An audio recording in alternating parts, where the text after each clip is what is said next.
Hey guys, welcome to government jobs Gyan YouTube channel. Guys, आज की इस वीडियो में हम बात करेंगे आरआरबी ग्रुप डी के new notification online form apply process के बारे में। जी हाँ दोस्तों, रेलवे ने ग्रुप डी के 32,438 खाली पदों को भरने के लिए नोटिफिकेशन रिलीज किया है। कैसे आप इस भर्ती के लिए अपने फॉर्म अप्लाई कर सकते हो बिना कोई मिस्टेक किए हुए, इसकी पूरी जानकारी हम आपको स्टेप बाय स्टेप रजिस्ट्रेशन से लेकर प्रिंट तक इस वीडियो में देंगे। बस आपको इस वीडियो को स्किप के बिना शुरू से लेकर एंड तक देखना है। उसके बाद वीडियो पसंद आए तो इसे लाइक और शेयर कर दें। चैनल पर नए हो तो इसे सब्सक्राइब कर ले। गाइस, यहाँ पर रेलवे की इस भर्ती के लिए रेलवे का नया अपडेट आया है। अब यहाँ पर आपका 2 स्टेप वेरिफिकेशन और फिंगरप्रिंट वेरिफिकेशन मस्ट कर दिया गया है रेलवे की तरफ से। आपको अपनी ये वेरिफिकेशन करनी होगी, तभी आप आगे के लिए फॉर्म अप्लाई कर पाओगे। साथ ही हम आपको बता दें, यहाँ पर फॉर्म अप्लाई करते हुए कैंडिडेट को बहुत सारी प्रॉब्लम फेस हो रही है। उन सभी प्रॉब्लम का हल आपको इस वीडियो में मिल जाएगा और आपको ये भी बताएंगे कि आप अपना फॉर्म रिजेक्ट होने से कैसे बचा सकते हैं। पूरी जानकारी आपको इस वीडियो में स्टेप बाय स्टेप दी जाएगी। बस आपको इस वीडियो को स्किप के बिना शुरू से लेकर एंड तक देखना है। तो बिना कोई वक्त गंवाए चलिए शुरू करते हैं।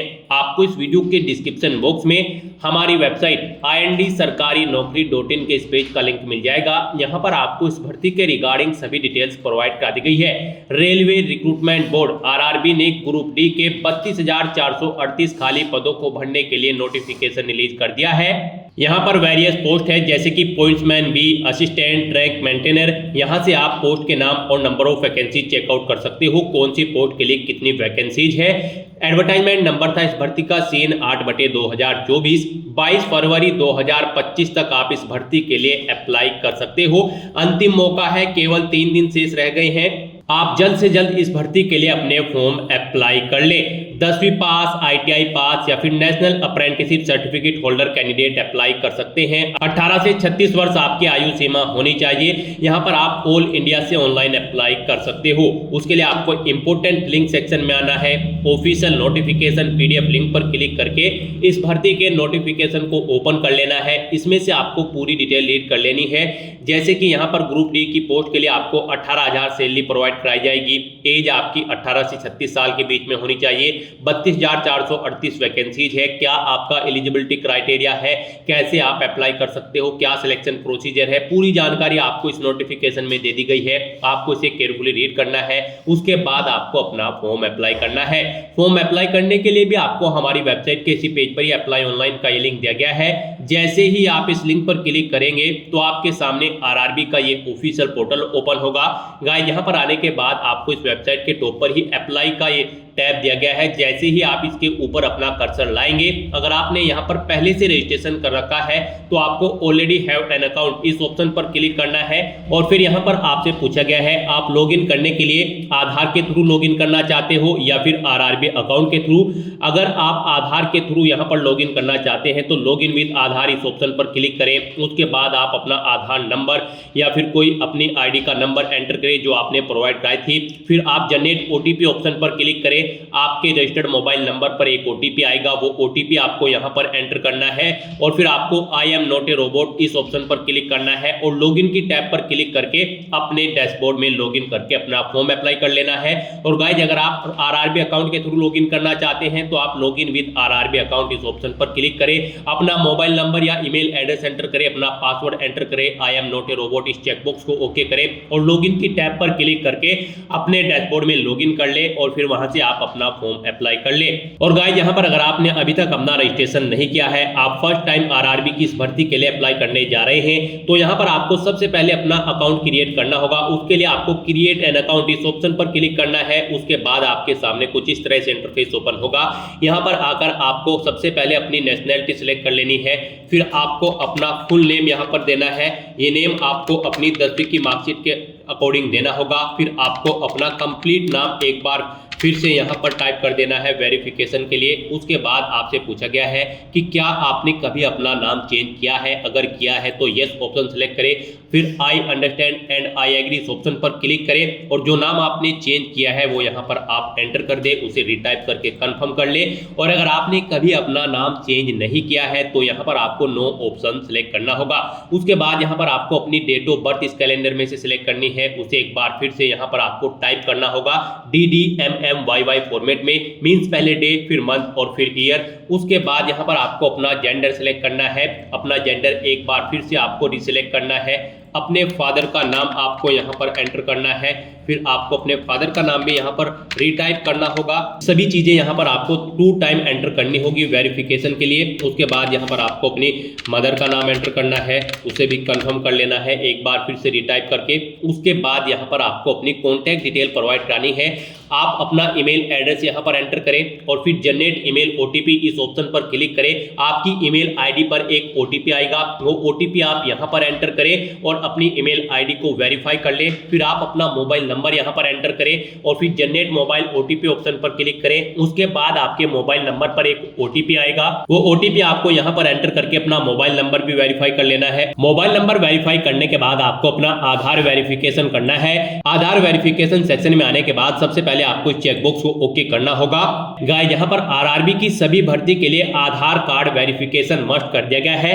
अब आपको सभी भर्तियों में पार्टिसिपेट करने के लिए सबसे पहले अपना आधार कार्ड वेरीफाई करना होगा, अदरवाइज यहाँ पर आप आरआरबी की भर्ती के लिए अप्लाई नहीं कर पाओगे। यहाँ पर कैंडिडेट के सामने आधार वेरिफिकेशन करते हुए प्रॉब्लम फेस हो रही थी, उनका हल यहाँ पर कर दिया गया है। आरआरबी की तरफ से टेक्निकल प्रॉब्लम थी सर्वर की, उसे यहाँ पर सॉर्ट आउट कर दिया गया है। अब यहाँ पर आप सिंपली अपना आधार नंबर एंटर करें, फिर आप OTP वेरिफिकेशन ऑप्शन पर क्लिक करके जनरेट आधार OTP ऑप्शन पर क्लिक करें। एक OTP आपके रजिस्टर्ड मोबाइल नंबर पर आएगा जो आपके आधार से अटैच है, वो OTP आप यहाँ पर एंटर करें और वेरीफाई बटन पर क्लिक करके अपना आधार कार्ड यहाँ पर वेरीफाई कर ले। और अगर आपका आधार कार्ड यहाँ पर OTP के थ्रू वेरीफाई नहीं हो रहा है तो फिर आप फिंगरप्रिंट वेरिफिकेशन इस ऑप्शन पर क्लिक करें और फिर आप कैप्चर फिंगरप्रिंट इस ऑप्शन पर क्लिक करें और फिर आप अपने फिंगरप्रिंट यहाँ पर आधार कार्ड की कैप्चर कर ले और वेरीफाई की टैब पर क्लिक करके आप अपने फिंगरप्रिंट यहाँ पर वेरीफाई कर ले।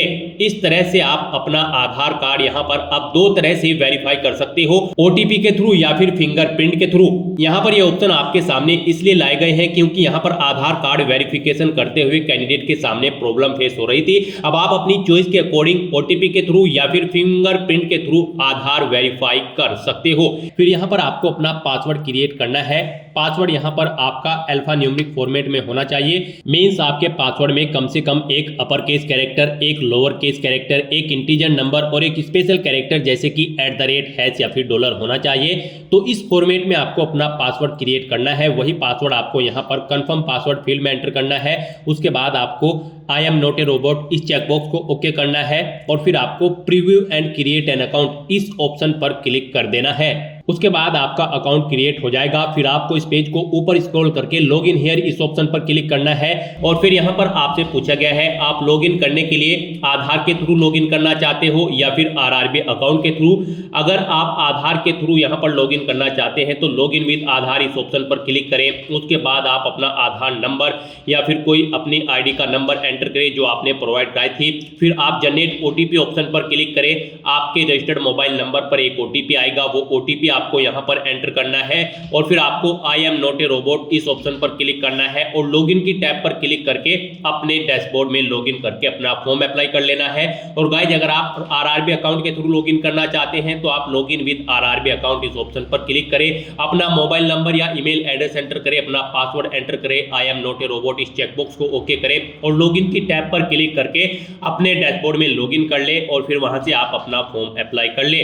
लॉगिन करने के बाद आपका डैशबोर्ड कुछ इस तरह से शो होगा। इसमें आपको ऑनलाइन एप्लीकेशन की टैब पर क्लिक कर देना है। उसके बाद यहाँ पर आपके सामने कुछ इस तरह से इंटरफेस ओपन होगा। अब यहाँ पर आपको CN 8/2024 various post in level 1 of 7 CPC पे मैट्रिक्स के सेक्शन में आना है। यहाँ पर ये ग्रुप डी की 32,438 पोस्ट के लिए वैकेंसी है। तो यहाँ पर आकर आपको सबसे पहले अपना कोई बोर्ड सेलेक्ट कर लेना है जिस बोर्ड में आप अप्लाई करना चाहते हैं। तो यहाँ पर आप अपना बोर्ड सेलेक्ट करने के बाद इस चेकबॉक्स को ओके करें और फिर नेक्स्ट ऑप्शन पर क्लिक कर दें। नेक्स्ट आपके सामने आपका एप्लीकेशन फॉर्म ओपन हो जाएगा। यहाँ पर कुछ चीज़ें आपकी ऑटोमेटिकली फिल कर ली गई है आपकी रजिस्ट्रेशन डिटेल से जो आपने रजिस्ट्रेशन में प्रोवाइड कराई थी। अब यहाँ पर आपको अपना मैरिटल स्टेटस सेलेक्ट करना है, अपना रिलीजन सेलेक्ट करना है, अपनी मातृभाषा आपको सेलेक्ट कर लेनी है। फिर यहाँ पर एग्जामिनेशन आप किस लैंग्वेज में चाहते हैं वो भाषा आप सेलेक्ट करें। फिर आपकी बॉडी पर कहीं कोई कट या तिल का निशान है तो उस पैलेस का नाम एंटर कर दे। फिर आप एक और पैलेस का नाम एंटर कर सकते हैं अगर आपकी बॉडी पर एक से ज़्यादा जगह कोई चिन्ह है, अगर नहीं है तो यहाँ पर आप नो मार्क एंटर कर दें। उसके बाद यहाँ पर आपको अपनी कम्युनिटी सेलेक्ट कर लेनी है। फिर यहाँ पर आपको अपनी कास्ट का नाम एंटर करना है। अपना अगर आप रिजर्व कैटेगरी से बिलोंग करते हो तो यहाँ पर आपको अपना कम्युनिटी सर्टिफिकेट नंबर एंटर करना है। फिर आपको ये सर्टिफिकेट किसने प्रोवाइड कराया है उस पोस्ट की डेजिग्नेशन की अथॉरिटी का नाम आपको सिलेक्ट कर लेना है। फिर कौन से स्टेट में इशू हुआ है वो स्टेट आपको सिलेक्ट कर लेना है। कम्युनिटी सर्टिफिकेट आपका किस डेट को इशू हुआ है वो डेट आपको कैलेंडर में से सिलेक्ट कर लेनी है।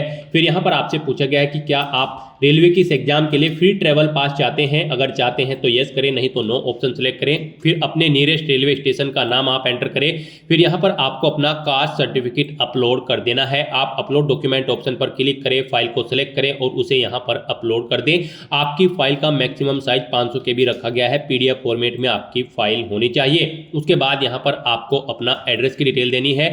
आप अपना प्रेजेंट एड्रेस एंटर करें, फिर परमानेंट एड्रेस एंटर करें। और अगर आपका परमानेंट एड्रेस आपके प्रेजेंट एड्रेस के अकॉर्डिंग सेम है तो यहाँ पर आप इस चेकबॉक्स को ओके कर दें। ऑटोमेटिकली आपका परमानेंट एड्रेस आपके प्रेजेंट एड्रेस के अकॉर्डिंग फिल हो जाएगा। इस तरह से अपनी सभी डिटेल्स फिल आउट करने के बाद अब आपको सेव के इस बटन पर क्लिक करना है, अपनी सभी डिटेल्स सेव कर देनी है और फिर आपको नेक्स्ट बटन पर क्लिक कर देना है। अब यहाँ पर आपको अपनी कुछ और डिटेल्स प्रोवाइड करानी है। यहाँ पर आपसे पूछा गया कि क्या आप एक सर्विसमैन हैं, अगर हैं तो यस ऑप्शन सेलेक्ट करें और फिर अपनी डिटेल यहाँ पर दे, जैसे कि आप किसमें एक सर्विसमैन थे, आर्मी, नेवी या एयरफोर्स, अपनी रैंक एंटर करें। और अगर आप एक सर्विसमैन नहीं थे तो यहाँ पर आपको नो ऑप्शन सेलेक्ट करना है। उसके बाद आपसे पूछा गया कि क्या आप बेंचमार्क डिसेबिलिटी PWBD कैंडिडेट हैं, अगर है तो यस ऑप्शन सेलेक्ट करें और फिर अपनी डिसेबिलिटी की डिटेल यहाँ पर दे। डिसेबिलिटी की कैटेगरी सेलेक्ट करें, सब कैटेगरी सेलेक्ट करें, परसेंटेज ऑफ डिसेबिलिटी दे, नेचर ऑफ डिसेबिलिटी दे और PWBD सर्टिफिकेट नंबर यहाँ पर दें और आपको इशू कब हुआ था वो सर्टिफिकेट की डेट सेलेक्ट करें। और अगर आप यहाँ पर PWBD कैंडिडेट नहीं हैं तो यहाँ पर आपको नो ऑप्शन सेलेक्ट करना है। फिर आपसे पूछा गया कि क्या यहाँ पर आपकी राइटिंग एबिलिटी अफेक्टेड है, अगर है तो यस करें और फिर उसकी डिटेल दें, नहीं है तो आप नो ऑप्शन सेलेक्ट कर ले। उसके बाद आपसे पूछा गया कि क्या आप EBC सर्टिफिकेट होल्डर हैं, अगर हैं तो यस करें और फिर यहाँ पर आप उसकी डिटेल दें, नहीं है तो आप नो ऑप्शन सेलेक्ट कर लें। फिर आपसे पूछा गया कि क्या आप इंडियन रेलवे के एम्प्लॉय हैं, अगर हैं तो यस सेलेक्ट करें और फिर उसकी डिटेल दें, नहीं है तो आप नो ऑप्शन सेलेक्ट कर लें। फिर आपसे पूछा गया कि क्या आप करंट में एम्प्लॉय हैं, अगर हैं तो आप यहाँ पर ऑप्शन सेलेक्ट करें, सेंट्रल गवर्नमेंट के हैं, स्टेट गवर्नमेंट के फिर या फिर PSU के, अगर नहीं है तो आपको नॉट एप्लीकेबल ऑप्शन सेलेक्ट कर लेना है। उसके बाद यहाँ पर आपको अपनी ACT अप्रेंटिस की डिटेल प्रोवाइड करानी है। यहाँ पर क्या आपने अपना ACT अप्रेंटिस का कोर्स किया हुआ है, अगर किया हुआ है तो यहाँ पर आप यस ऑप्शन सेलेक्ट करें, उसकी डिटेल दें, नहीं किया है तो आप नो ऑप्शन सेलेक्ट कर लें। यस अगर आप सेलेक्ट करते हैं तो फिर यहाँ पर आपको ट्रेड का नाम सेलेक्ट करना है। ट्रेनिंग आपने कब से स्टार्ट की है वो डेट सेलेक्ट करें, कब तक की है वो डेट सेलेक्ट करें। इनके अकॉर्डिंग यहाँ पर आपकी ट्रेनिंग का ड्यूरेशन आ जाएगा। अपने ACT अप्रेंटिस का जो सर्टिफिकेट है उसका नंबर दें, फिर यहाँ पर सर्टिफिकेट की डेट आप सेलेक्ट करें, वो कब तक वैलिड है, कितने मार्क्स आपने ऑब्टेन किए हैं वो आप एंटर करें, फुल मार्क्स कितने थे यानी कि टोटल कितने मार्क्स थे जिसमें से आपने मार्क्स ऑब्टेन किए हैं वो यहाँ पर आप एंटर करें। और उसके बाद यहाँ पर आपको अपनी बैंक डिटेल प्रोवाइड करनी है। यहाँ पर आपकी फीस रिफंड होगी। गाइज यहाँ पर अगर आप अनरिजर्व OBC कैंडिडेट हैं तो यहाँ पर आपको 500 रुपये फीस जमा करानी होगी, 400 रुपये रिफंड कर दिए जाएंगे। SC ST PWD women candidate को 250 रुपये फीस जमा करानी होगी, पूरी की पूरी फीस उनकी यहाँ पर रिफंड कर दी जाएगी। तो यहाँ पर अब आपको अपनी बैंक डिटेल प्रोवाइड करानी है फीस रिफंड के लिए। यहाँ पर आप अपना अकाउंट होल्डर का नाम दे, फिर आप अपना बैंक अकाउंट नंबर एंटर करें, उसे कंफर्म कर ले, अपने बैंक का IFSC कोड एंटर करें और फिर यहाँ पर IFSC कोड के अकॉर्डिंग आपके बैंक का नाम और एड्रेस ऑटोमेटिकली यहाँ पर फिल हो जाएगा। इस तरह से अपनी सभी डिटेल्स फिल करने के बाद आपको सेव के इस बटन पर क्लिक करना है, अपनी सभी डिटेल्स सेव कर देनी है और फिर आपको नेक्स्ट ऑप्शन पर क्लिक कर देना है। नेक्स्ट यहाँ पर आपको अपनी एजुकेशनल क्वालिफिकेशन की डिटेल देनी है। गाइज आरआरबी ग्रुप डी की इस भर्ती में पार्टिसिपेट करने के लिए आपका 10वीं क्लास पास आउट होना जरूरी है, या फिर आपका आईटीआई पास आउट होना जरूरी है, या फिर इसके इक्विवेलेंट आपका नेशनल अप्रेंटिसशिप सर्टिफिकेट एनएसी जो कि ग्रांटेड हो एनसीवीटी से, वो किया होना जरूरी है इस भर्ती में पार्टिसिपेट करने के लिए। तो यहाँ पर आपको अपनी 10वीं क्लास की डिटेल सबसे पहले फिल करनी है। यहाँ पर आप मैट्रिकुलेशन एसएलसी ऑप्शन सेलेक्ट करें, स्टेट सेलेक्ट करें, अपना डिस्ट्रिक्ट सेलेक्ट करें, बोर्ड का नाम दें, उसके बाद कब आपने पास आउट की है अपनी 10वीं क्लास वो डेट सेलेक्ट करें, अपना रोल नंबर एंटर करें और फिर यहाँ पर आप अपने 10वीं क्लास के सर्टिफिकेट का सीरियल नंबर एंटर कर दें। उसके बाद यहाँ पर आपको अपडेट किस बटन पर क्लिक करके अपनी डिटेल ये अपडेट कर देनी है, अगर आपने पहले से अपनी 10वीं क्लास की डिटेल यहाँ पर प्रोवाइड करा रखी है। नहीं तो यहाँ पर आप क्वालिफिकेशन में सिलेक्ट करके मैट्रिकुलेशन /SSLC सेम यही डिटेल प्रोवाइड करा सकते हो। और अगर आपने ITI भी कर रखी है तो आप ITI ऑप्शन सेलेक्ट करें और फिर आप ऐसे ही यहाँ पर अपनी ITI की डिटेल प्रोवाइड करा सकते हो। सबसे पहले यहाँ पर आपको ट्रेड सेलेक्ट करनी है, स्टेट सेलेक्ट करना है अपना, उसके बाद यहाँ पर आपको अपना डिस्ट्रिक्ट सेलेक्ट करना है, फिर यहाँ पर आपको इंस्टीट्यूट का नाम देना है जिससे आपने अपनी ITI कंप्लीट की है, कब पास आउट की है वो डेट सेलेक्ट करें, सर्टिफिकेट इशू आपको NCVT से हुआ है या फिर SCVT से ऑप्शन सेलेक्ट करें, फिर आप अपने सर्टिफिकेट का टाइप सेलेक्ट करें। उसके बाद यहाँ पर ऐड के इस बटन पर क्लिक करें, अपनी ITI की डिटेल्स आप ऐड कर दें। इस तरह से आपकी ITI की डिटेल ऐड हो जाएगी। और अगर आपने यहाँ पर NAC सर्टिफिकेट अप्रेंटिसशिप सर्टिफिकेट किया हुआ है तो यहाँ पर आप NAC ऑप्शन सेलेक्ट करें, फिर यहाँ पर आप अपनी ट्रेड सेलेक्ट करें, स्टेट सेलेक्ट करें, फिर आप अपना डिस्ट्रिक्ट सेलेक्ट करें। डिस्ट्रिक्ट सेलेक्ट करने के बाद यहाँ पर आप इंस्टीट्यूट का नाम दें जिससे आपने ये सर्टिफिकेट किया है, कब किया है वो डेट सेलेक्ट करें। सर्टिफिकेट इशू आपको NCVT से हुआ होगा तो ये आप ऑप्शन सेलेक्ट करें, सर्टिफिकेट का टाइप आप सेलेक्ट करें NAC और फिर ऐड के इस बटन पर क्लिक करके अपने सर्टिफिकेट की डिटेल को भी आप ऐड कर दें। इस तरह से अपनी क्वालिफिकेशन की डिटेल ऐड करने के बाद अब आपको नेक्स्ट ऑप्शन पर क्लिक करना है। उसके बाद आपके सामने यहाँ पर कुछ इस तरह से इंटरफेस ओपन होगा। अब यहाँ पर आपको अपना फोटो और सिग्नेचर अपलोड करने हैं। गाइस यहाँ पर आपका फोटो 50 KB से 100 KB के बीच में होना चाहिए। यहाँ पर इसकी हाइट 320 पिक्सल और विड्थ 240 पिक्सल होनी चाहिए और सिग्नेचर भी आपके यहाँ पर 30 KB से 50 KB के बीच में होने चाहिए। इनकी हाइट 60 पिक्सल और विड्थ 140 पिक्सल होनी चाहिए। ये डॉक्यूमेंट आपके JPG या फिर JPEG फॉर्मेट में होने चाहिए। यहाँ पर अगर आपका फोटो और सिग्नेचर बड़े या छोटे हैं तो आप गूगल में जाकर इमेज रिसाइजर का कोई भी वेबसाइट ओपन करके उसमें अपने डॉक्यूमेंट यहाँ पर आप ओके कर सकते हो और फिर उन्हें यहाँ पर आप अपलोड कर सकते हो।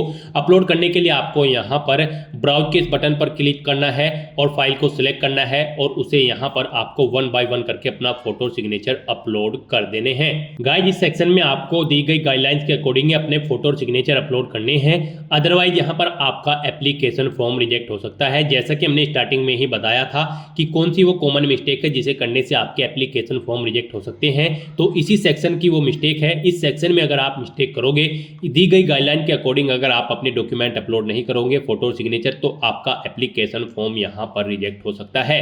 तो इस तरह से अपना फोटो सिग्नेचर यहाँ पर अपलोड करने के बाद आपको सेव के इस बटन पर क्लिक करना है, इन्हें सेव कर देना है और फिर आपको नेक्स्ट ऑप्शन पर क्लिक कर देना है। नेक्स्ट आपके सामने कुछ इस तरह से इंटरफेस ओपन होगा। यहाँ पर आप जिस पोस्ट के लिए एलिजिबल हैं आपको यहाँ पर वो शो कर दी गई है। मान लीजिए आप यहाँ पर किसी और पोस्ट के लिए अप्लाई करना चाहते हैं तो फिर आपको अपना RRB चेंज करना होगा स्टार्टिंग में ही। यहाँ पर जिस RRB को आपने सिलेक्ट किया है और आपकी एलिजिबिलिटी के अकॉर्डिंग यहाँ पर आपको पोस्ट शो कर दी गई है। आप इस पोस्ट पर एलिजिबल हैं अप्लाई करने के लिए। ये पोस्ट आपके RRB और एलिजिबिलिटी के अकॉर्डिंग यहाँ पर शो होगी। अगर आप और पोस्ट के लिए अप्लाई करना चाहते हैं तो फिर आपको अपना RRB चेंज करना है और अपनी क्वालिफिकेशन उसके अकॉर्डिंग देनी है, फिर आपको यहाँ पर वो पोस्ट भी शो कर दी जाएंगी। तो यहाँ पर अब आपको अपना पोस्ट सेलेक्ट कर लेनी है। यहाँ पर आप प्लस के इस बटन पर क्लिक करें और इसे इस सेकंड कॉलम में ऐड कर दें। यहाँ पर आप प्रेफरेंस भी सेट कर सकते हैं। अगर आप मल्टीपल पोस्ट यहाँ पर आपके सामने आती है तो आप उन्हें यहाँ पर जिस पोस्ट को पहले नंबर पर प्रेफरेंस देना चाहते हैं उसे पहले सेलेक्ट करें और यहाँ पर ऐड कर दें, जिसे सेकंड देना चाहते हैं उसे सेकंड नंबर पर सेलेक्ट करके इधर ऐड कर दें। तो इस तरह से आप यहाँ पर आप अपनी पोस्ट प्रेफरेंस दे सकते हैं। फिर आपको इस पेज को नीचे स्क्रॉल करना है, इस चेकबॉक्स को ओके करना है, फिर यहाँ पर आपको इस चेकबॉक्स को ओके करना है, अपना पैलेस यहाँ पर एंटर करना है और फिर आपको सेव के इस बटन पर क्लिक करके अपनी सभी डिटेल्स सेव कर देनी है और फिर आपको प्रीव्यू एप्लीकेशन इस ऑप्शन पर क्लिक कर देना है। नेक्स्ट आपको आपके एप्लीकेशन फॉर्म का पूरा प्रीव्यू शो कर दिया जाएगा। आपको सभी डिटेल्स केयरफुली चेकआउट करनी करनी है, पेज को नीचे स्क्रॉल करना है। यहाँ पर आप अगर कोई मिस्टेक पाते हो तो आप एडिट बटन पर क्लिक करके अपने फॉर्म को एडिट कर ले, नहीं तो आपको चेकबॉक्स को ओके करना है और सबमिट बटन पर क्लिक कर देना है। फिर आपके सामने पॉपअप आएगा। यहाँ पर अगर आप अब एक बार फिर से सबमिट कर देंगे तो फिर आप यहाँ पर एडिट नहीं कर पाओगे अपने एप्लीकेशन फॉर्म में। इसका नोटिस आपको दे दिया गया है। यहाँ पर सभी चीजें ओके हैं तो आपको सबमिट बटन पर दोबारा से क्लिक कर देना है। यहाँ पर आपका एप्लीकेशन फॉर्म सक्सेसफुली सबमिट हो चुका है। अब यहाँ पर आपको अपना फीस पेमेंट करना है। फॉर्म आपका फीस पेमेंट के बाद ही कंसिडर किया जाएगा। तो यहाँ पर आपको 250 रुपये फीस के रूप में जमा कराने हैं। ये फीस का अमाउंट आपकी कैटेगरी के अकॉर्डिंग शो होगा। अगर आप अनरिजर्व ओबीसी कैंडिडेट है तो 500 रुपये शो होगा। SC ST PWD women candidate हैं तो आपको 250 रुपये फीस के रूप में यहाँ पर जमा कराने होंगे। तो यहाँ पर अब आपको पे विद SBI e-पे इस ऑप्शन पर क्लिक करना है। यहाँ पर इस चेकबॉक्स को ओके करना है, प्रोसीड बटन पर क्लिक कर देना है। उसके बाद आपको फीस पेमेंट के इंटरफेस पर डायरेक्ट कर दिया जाएगा। गाइस यहाँ पर आप debit card, credit card, net banking या फिर UPI के थ्रू अपना फीस पेमेंट कर सकते हो। UPI ऑप्शन अगर आप सेलेक्ट करते हो तो फिर यहाँ पर आपके पास अगर अपनी UPI ID है तो आप एंटर करके अपना फीस पेमेंट कर दे। अगर नहीं है तो फिर आप UPI QR ऑप्शन पर क्लिक करें। यहाँ पर आपको आपका एक QR कोड प्रोवाइड कराया जाएगा, आप उसको स्कैन करके अपना फीस पेमेंट कर सकते हैं। फीस पेमेंट करने के बाद आपका फॉर्म कंसीडर हो जाएगा। उसके बाद आप अपने डैशबोर्ड में जाकर अपने फॉर्म का स्टेटस चेकआउट कर सकते हो और उसका एक हार्ड कॉपी प्रिंट आउट ले लें फ्यूचर यूज के लिए, फ्यूचर रेफरेंस के लिए। तो दोस्तों ऐसे आप RRB ग्रुप डी 32,438 पोस्ट के लिए अपना फॉर्म अप्लाई कर सकते हो बिना कोई मिस्टेक किए हुए। आज की इस वीडियो में बस इतना ही। आई होप ये वीडियो आपको पसंद आई होगी। अगर पसंद आई हो तो इसे लाइक और शेयर करें। चैनल पर नए हो तो इसे सब्सक्राइब कर लें। Thanks for watching.